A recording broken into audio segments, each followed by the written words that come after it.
What up, everyone? You're now tuned into my podcast, Difficult People Chronicles. I'm Seriously Focused Johnnie.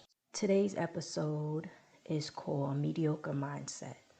It's two words I use to describe people's thought pattern of whatever thoughts they have about whatever they're going to do or produce. And their thoughts are whatever they do is better than bad, better than most, or it is their best without putting in the most effort or the actual or any actual energy, fuel, or burning desire. Mediocre mindset is linked to a lot of times laziness, doubt, having no faith in the process or yourself. It could be hereditary, meaning that you were brought up in a household where, say for instance, you made up the bed. You just threw the sheets on the bed and your mother or your father always said, "Oh, that's good. That's all right. Fine, leave it." You got stuck to that pattern that it was okay, when in actuality, you really didn't make up the bed.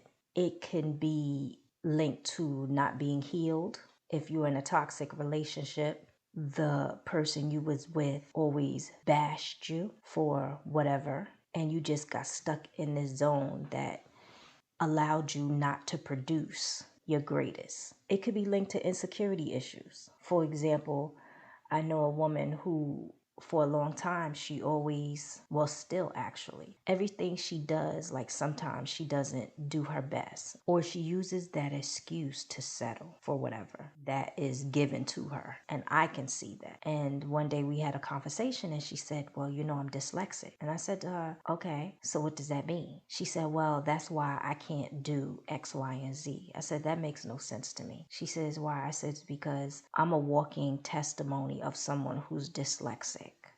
And I know that when I was younger, a lot of people used to challenge me because I was a math major. I couldn't do certain things because I saw numbers and words backwards. As I got older and it was more time to myself and all these people I kind of pushed away, I had time to spend time with myself, and I started coming up with routines which allowed me to solve problems backwards. And I had created ways to view the words the right way and not backwards. It allowed me to step on a different platform at that time. And what I did was I turned around and hired high school students and started tutoring elementary kids. And from that, I started seeing all sorts of issues with kids, like where parents would say, "Oh, Junior is slow." And I would sit there and be like, "Junior's not slow. Junior's actually bright." What it was that the parents, if they couldn't get one problem, they would say, "Oh, he's slow." They didn't understand that sometimes they had to spend more time with the kids during the education process. Instead, what they did was they listened to the powers that be that said, "Look, your child needs to be in special ed." And looking now back on the situation and seeing what has occurred now, you see that a lot of these kids are now managers, supervisors, CEOs, and they're educating other kids. So it wasn't a situation where the child was slow. They just needed more attention from their parents or guidance, or you have to really break it down in detail. And then once I understood that, it just changed the game. Now thinking about it, I remember a little girl who had that situation. When I met her, she was like, I would say she shrunk in the seat. And I sat at the table with her and I started going over the homework, and her mother was actually at the sink washing dishes. Her mother was telling me with her back turned on how slow her daughter is, and because of that, they're thinking about putting her in special ed and all this other stuff. And I felt bad for her, and the little girl couldn't even hold her head up high. What I did was I started tutoring her. The blessing was that when I started tutoring her, her mother would go out into the streets with the boyfriend or hang out with her friends, and it was just basically, me babysitting her child. This allowed the little girl to be her authentic self, and she engaged. When whatever I was teaching her, as opposed to when her mother was around, and if she would get something wrong, her mother would start yelling at her and calling her names. I realized that her mother didn't want to spend time with her, and the daughter needed attention. The daughter also needed for things to be broken down to her. Once I established that, she soared. And when I saw her years later, I had came back to New York. I ran into her and I didn't even recognize her. She ran up and she hugged me. And I'm like, who's this strange woman hugging me? She was telling me how she got accepted into college and all these other great things. And her mother was at a distance. Her mother was kind of, I would say, bothered. I think she was more bothered because of the fact that her daughter doesn't view her mother the same way. So when her mother came towards me, and it could be also that I left the way I did, because when I did leave the tutoring business, it was a lot of things going on. Parents was leaving their kids with these teenagers and doing all sorts of other stuff. Like you have to pick up your kid at 5 o'clock or whatever the situation is, and these parents was missing in action. They just saw it as a free babysitting thing. So I had to shut that down. Also, I was having issues at home where it was like, okay, time for me to leave home. So I just had to shut it down. She didn't like that, because, basically I was her daughter's babysitter. When she came closer to me and she started talking to me, she says, oh, my daughter is doing great regardless. So I took it that she was trying to throw shade. Basically what I said to her was, yeah, and your daughter could have been stuck in the hole had I not shown up, because what it was that you were calling her basically slow. And it wasn't basically you were calling her slow when she wasn't slow. She just needed you to sit down and have that one-on-one time with her. Everything is not a teacher issue, meaning that you can't expect all teachers to solve problems. Like you can't expect all doctors to solve problems. You have to do your part, put in your work. And then she took the victim approach and said, oh, well, growing up, I said, that's not an excuse for me. Not for right now, because 5 minutes ago, you was trying to slam me. Now I'm trying to tell you that you needed to do your part for her to soar. And now she's soaring. Anyway, it got quiet. And then, she mosey on back to the car. And because her mother called her names, the name calling, it set her back in that mediocre mindset where she refused to push herself. But once her mother was out of the way, she was able to challenge herself to do better. One of the articles that I looked up on the internet was called 6 Habits of Mediocre People, Average People by Seekin. It was last updated March 19, 2018. It's a self-improvement article. This article talks about basically 6 habits of mediocre people, average people, obviously. And the highlights are lack of responsibility, habits like procrastinating, having that why me mentality, always defensive. The one that caught my eye was number 5. They set low expectations. So the article is very good and I liked it. If you want to check it out, it's on seekin.org, Habits of Mediocre People. So after reading this article, a lot of things came to me because this was on my mind all week.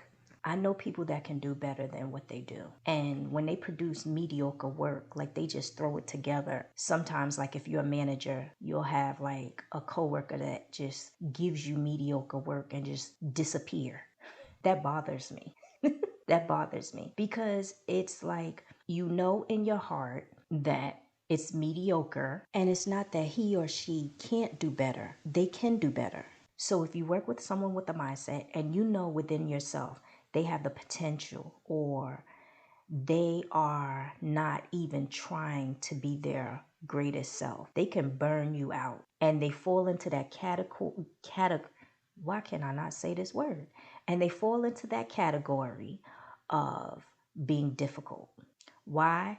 Because Number one, their work is not right. It's just thrown together. Number two, if you are part of upper management and you have staff underneath you that deliver mediocre work, your name is tied to it. So it looks bad on you. Number three, it can possibly create a domino effect, either putting more work on others or the other staff start to think they are doing too much and they start to pull back on the type of work that they deliver. Or they fall into that same mindset. For a person to be mediocre in whatever can also be not in all areas of their life. It could be in certain areas. Example, I'm going to give you two types of people. You have two people that are very creative, meaning whatever their passion is, like say baking or crafts, they are phenomenal at that, right?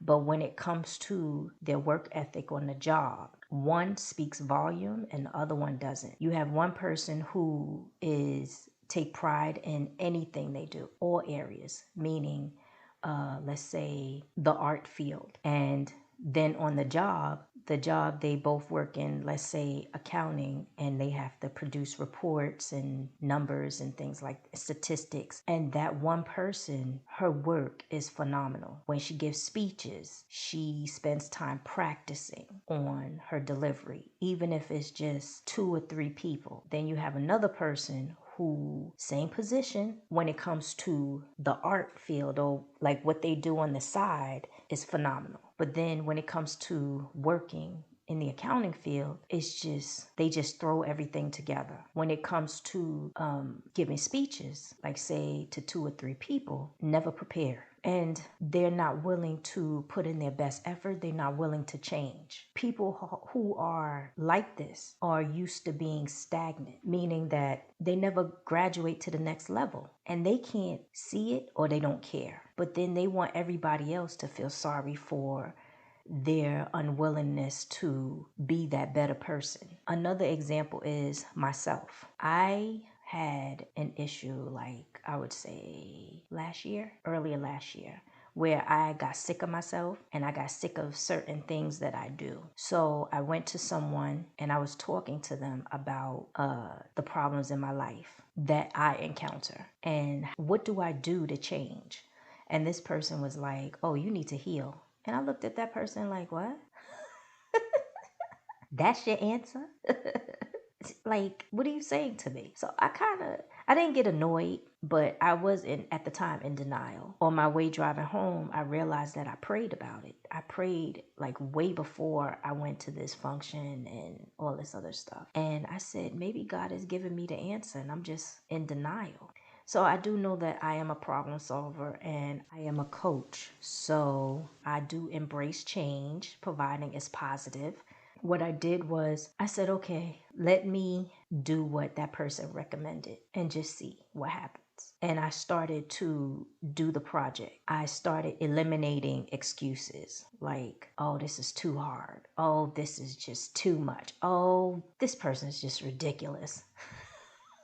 I was ready to change. And at the time, the person I was with, he wasn't. In the process, I saw too many negatives and not enough positives. Like I said to myself, if I do this, what's the worst that can happen? Because right at the moment, my reality, I have a lot of negatives. Like I'm stressed out. I'm tired. I'm tired of arguing. I'm tired of me doing too much. Like I'm giving up so much of myself and I'm not getting my reward. I'm tired of having certain people around me that's just not helping me elevate. And I'm tired of every end of the year, December 31st, I'm kicking all these people out of my life only to come up with a certain set of people that's just almost the same. And then I'm sick of the same certain family members that's annoying. So I had to get sick of myself to change. And that was part of my mediocre mindset, because my mediocre mindset said it was a part of the old me, which had the mediocre mindset, which said, I want to change, but this is too difficult, so I'm going to stay the same. And then I got tired of that way of thinking, that mediocre mindset. when I started to change, a lot of things started to look different. For example, my old shoes was just me saying, okay, these old shoes gotta go. I need to fill new shoes. With the journey, I walked into sarcasm, insults from like my ex at the time, or being with the group that I was with and starting to get bored. And then I started to see things differently. The small part was people not supporting my change. The bigger part was my old self was struggling to be a new me, and I outgrew some of the people. My interests changed, and so did my attention span. I started to meet like-minded people who are now my mentors, educators, and I surrounded myself with people that want to see me win. And let me be clear, the drop-off process of dropping some people is still a process. Know the difference. Some people are in my life, I feel, for no reason, but I'm about to, pray about them. So some of the tips I came up with to get out of that mediocre mindset: number one, remove certain words from your vocabulary. 2, can't, couldn't, wouldn't. When I was younger, one of my cousins told me to move can't from my vocabulary. And we argued back and forth, and he said, just stop saying it, because I was like, it's a word. So now I'm going to add to the list: 2, couldn't, wouldn't, and can't. Number 2, work on your purpose to create a drive of passion. If you work on your purpose, it starts to spark that greater person in you, like your greatest self. Number 3, work on it like you are the owner of your destiny. I think the author Seekin, the article Six Habits of Mediocre People, Average People, I think what the author was trying to relate about learning and improving, doing 5 push-ups and pushing yourself, is what a lot of athletes and trainers say to their clients or to themselves: pain, no gain. If you don't have no pain, there won't be no gain. That's why you have to take out the 2 out of your vocabulary, saying this is too difficult, this is too much, this person is saying too much.